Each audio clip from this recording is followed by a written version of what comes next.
Hello, fellow Star Wars fans. My name is Starrapter, and I'm so happy you could join me for another rousing edition of this comic book review show I do every week here on the channel, talking about the latest in Star Wars comics. So if that sounds interesting to you and you're new to the channel, welcome. Subscribe to the channel. I do this every single week here. Getting into, we have two from Dark Horse, two from Marvel, starting off with the High Republic Adventures.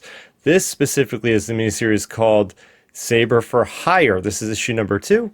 And it is called Seekers. This is written by Cavan Scott with artwork by Rachel Stotts. So yes, we have Ty Yorrick, who used to be a Jedi, and she's stuck there in the occlusion zone with her partner Druin, or her apprentice. We don't know really. He wants to be her apprentice, but he's not exactly force sensitive that we've seen yet. So they are usually hunting monsters, and they have a job that has them hunting, well, Nihil, which she's against. But when people are innocent and are being hassled by these people, she's got to step up. And that's what this issue does. It shows a lot of action, her taking down these guys left and right like it's nothing. She's very powerful in the Force. And it shows her that she's not as tough as we would see as far as like the tough exterior, right? She is a little bit soft for these people, and she's going to end up, doing all this work for nothing, from the goodness of her heart. Meanwhile, Druin gets a distress signal from Kip and Jam. Kip is the son of the senator of the Republic, and he has been behind enemy lines, not even knowing it. And, well, basically, Druin has a responsibility. If he feels like if he gets and rescue this guy, he'll be in the good graces of Ty Yorrick and the Republic. So that's where he's going off to. So that's really this entire issue. I think it's very well paced. I think it's the artwork, fantastic job by the art crew on this. I've really enjoyed just the overall scope of all of this, but I do feel like we needed a little bit from Kip and Jam. They were featured in the first issue, but we didn't see them at all in this issue, so that felt like it was a little bit to be desired. But we still have 2 more issues left of this miniseries, and I'm very much looking forward to seeing the path that Ty Yorrick, the path she takes, because I think she's going to be redeemed. It's definitely looking at the trajectory there. Maybe she won't join the Jedi Order, but she'll be working in tandem with them eventually to take down the occlusion zone. Next up, also set in the High Republic, we have another High Republic Adventures, but this is the mainline series of the High Republic Adventures. This is issue number 6. This is Iriadu Games. This is written, of course, by DJO, Daniel Jose Older, with artwork by the legendary Harvey Talabau.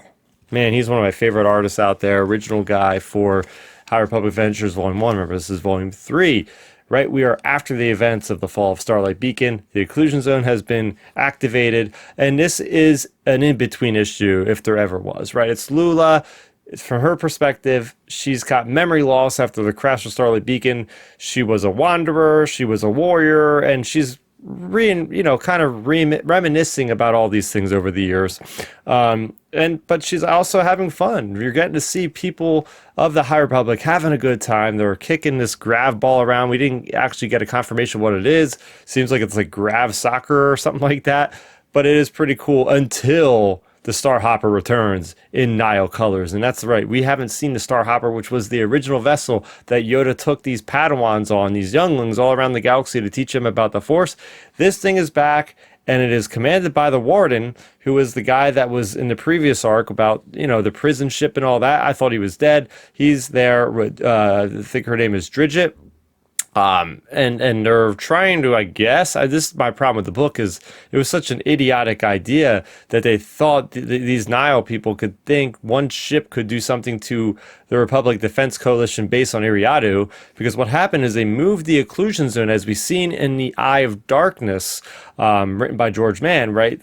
Basically, Marchion Ro expanded the occlusion zone to start including more systems, and of course, if you get stuck in an energy field, you get destroyed. So that energy zone is right on the edge, right on the border of Iriadu, which makes Iriadu a very good target for the Nihil. So now they're going to have to evacuate all their forces off Iriadu because it's too dangerous. And that's when the Star Hopper ship, maybe it's just a scout ship, maybe they're just trying to see. But anyway, you have all the Jedi, you got Court, you got Farzala, you got Lula, you got Zine Morala. They're all trying to infiltrate on this ship, and it goes into the path engine and gets away. And then they're all like, well, we're still good. We're still here. And that was basically the majority of this issue. It was, like I said, that kind of in-between issue because we got a lot of stuff in the last couple issues. But yeah, Lula, she said her goodbyes to all her friends. Like, she has definitely decided to leave the Jedi Order. She is definitely not going to go back to that. And that's kind of where we stand for that issue. Next up, we have Darth Maul, Black, White, and Red. And this is called The Remainders. This one is written by Mark Russell with artwork by Carlos Nieto. And what's cool about this is we get different creative teams on every single one of these 4 issues. And they are large issues. I'm looking at this, and this is a $5.99 issue. And it definitely felt like it. There's a lot of content, an oversized issue here. Every story is different. This is all preceding the events of the Phantom Menace. And basically, the story does a great job of fleshing out these people called the Remainders. They were all these mercenaries that decided that they are going to take their winnings or their sums of their money and settle down on this place, this moon location, Moonbender or something like that. And they're actually doing it. They're actually not dealing with violence. They all have different jobs. I love how they explain, one guy's the doctor, one guy's the attorney, one guy's just like the security officer. These are people that have put down their weapons and they're soaking in retirement, essentially, is what's happening. And Palpatine sends Darth Maul there to kill them all just for target practice. That's essentially what happens here. But I do really dig the story of the doctor who's like basically at the end of all this. He's the last man standing. He's just saying, I was not even a doctor. I just did this because none of my other compatriots wanted to be the doctor in this situation. They're down to like 100 people in this colony. And it was just a really cool story. Of course, like the artwork, as you can imagine, is awesome. Just the red, Maul just bisecting people just in grotesque ways, just stab. It's as mature of a Star Wars comic as you could ever get. So if you're really looking for something like that, definitely putting you in a direction of Darth Maul, Black, White, and Red. Just a great story. And Palpatine and Maul. I mean, what else could you want from that? And finally, last but certainly not least, you guys know I am a huge fan of Jango Fett, so we are talking about Jango Fett issue number 3. This is, I guess, the penultimate issue, as much as I don't want it to be. This is Trail of the Lost Part 3, of course, written by the legendary team of Ethan Sachs and Luke Ross. We have this awesome Old West standoff, right? You got Jango Fett finds the target. He's got a call that says, go to this location. He goes to this Old West kind of town, has sand, everything. And he's beset upon by 4 people. I think that Jango's looking for them, but he's actually looking for somebody else, right? And he just has this great gunslinging scene where there's sand, and it's just Luke Ross and the creative team on this hit it out of the park. This is something really cool, something unique to Star Wars. And then, of course, you have Aurra Singh getting into the mix. She's got the judicial officer that we find out has been compromised. He's not actually a Republic officer. We still got to figure out what his identity is, but he had been the middleman for Aurra Singh to get broken out of jail to go after Jango Fett. So this guy has a hit on Jango Fett for some reason, but she ends up killing this guy anyway. And then they find out that the whole object that they're after is actually a fake. And it's none other than the Nautilin that, sent the signal to Jango Fett, which actually was Aurra Singh, is none other than Nakano Lash. Nakano Lash connects to Ethan Sachs' other awesome run of 42 issues of the Bounty Hunter series. The first arc was all about Nakano Lash, Byler and Valence, Tonga, Bosk, all of them being connected. So now we're seeing a younger Nakano Lash that is interacting with Jango Fett, being in the underworld. It's just awesome. And seeing Aurra Singh and Jango Fett having to kind of hook up and get together to fight against these legions of bounty hunters that have all been tasked with taking those guys down. This is going to be one hell of a conclusion. I really hope they pull it off. I feel like there's so much more story to tell, and it says it's going to be concluded next week. We already have a feeling it was. I was really hoping this would get extended like Bounty Hunters did. But hey, what's to say that they might not do another mini-series of Jango Fett like a year or so from now?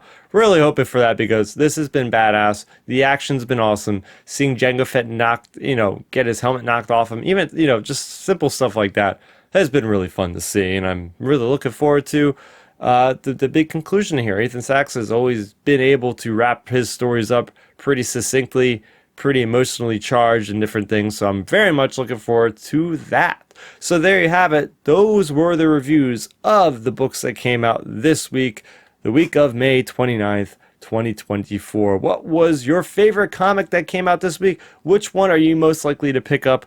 Let me know in the comment section down below. As I said off the top, if you are new to the channel, make sure you go ahead and subscribe to this channel if you haven't already. That's the easiest way to keep up to speed on everything I'm doing here on the Starrapter channel. Also, go ahead and check out the guys over at the Star Wars Underworld.